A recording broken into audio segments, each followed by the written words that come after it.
কখনো ভেবে দেখেছেন এই যে পুরো দিনটা সকাল থেকে রাত আমরা কোথায় সময় দিচ্ছি?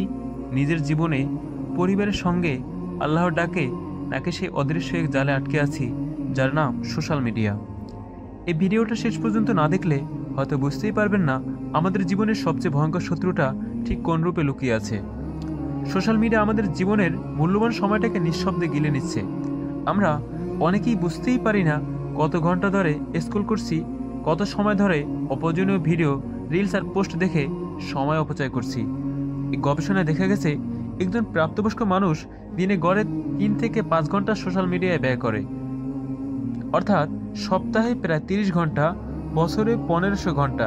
ভাবুন তো, এই সময়টা যদি আপনি নিজের কেরিয়ার, ইবাদত, পরিবার অথবা কোনো স্কিল শেখা দিতেন, তাহলে আপনার জীবন কোথায় যেতে পড়তো? সোশ্যাল মিডিয়া শুধু সময়ই নয়, আমাদের সম্পর্কগুলোকেও বিষিয়ে তুলছে। আগে যেখানে পরিবারে একসঙ্গে বসে কথা হতো, এখন এক একজন এক এক ঘরে বসে মোবাইল ঘাঁটছে। প্রিয় মানুষকে সময় দেওয়া কমে গেছে, অথচ অজানা অচেনা মানুষের পোস্টে লাইক কমেন্টে ব্যস্ত সবাই। এজন্যই বিভিন্ন সংসার ভেঙে যাচ্ছে, বন্ধুত্বে ফাটল ধরছে, বাবা মা সন্তানের সম্পর্ক দুর্বল হয়ে পড়ছে। এমনকি অনলাইনে অজানা মানুষের সাথে ঘনিষ্ঠতা গড়ে উঠে বাস্তব জীবনে অবিশ্বাস তৈরি করছে। বেশিরভাগ মানুষ সোশ্যাল মিডিয়ার কারণে নিজের অজান্তেই মানসিক রোগে ভুগছে। হিংসা, হতাশা, একাকিত্ব, ডিপ্রেশনের দিনকে দিন বাড়ছে।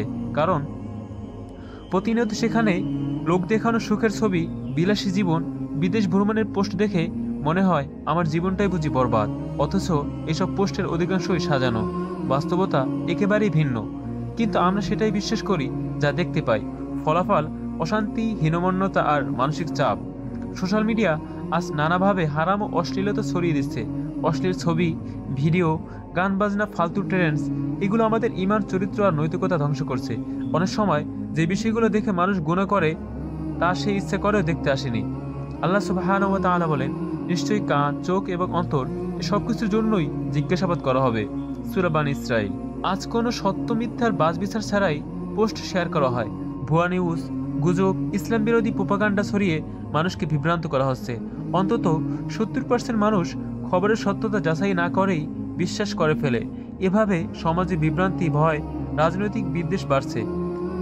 প্রিয় ভাই বোনেরা, এই জীবনটা খুব অল্প সময়ের। এই সময়টুকু যেভাবে কাজে লাগাবেন তার হিসাবও দিতে হবে। আল্লাহর পক্ষ থেকে পাওয়া এই সময়, চোখ, হাত, এগুলো দিয়ে কী করলেন, কী দেখলেন, সবকিছুর জবাব দিয়ে হবে। তাই অপ্রয়োজনীয় সোশ্যাল মিডিয়া ব্যবহার করা থেকে ফিরে আসুন। প্রয়োজন হলে নির্ধারিত সময় ঠিক করে নিন। কোরআন পড়ুন, ইবাদত করুন, পরিবারকে সময় দিন, নিজের ক্যারিয়ার, দক্ষতা ও ভালো কাজের দিকে ফিরে যান। জীবনের সবচেয়ে বড় বিনিয়োগ হলো সময়। এটা একবার গেলে আর কোনোদিন ফেরত আসবে না। সোশ্যাল মিডিয়ার এই মরণ ফাঁদ থেকে দূরে থাকুন, নয়তো এটা একদিন আপনাকে চিরতরে শেষ করে দিবে।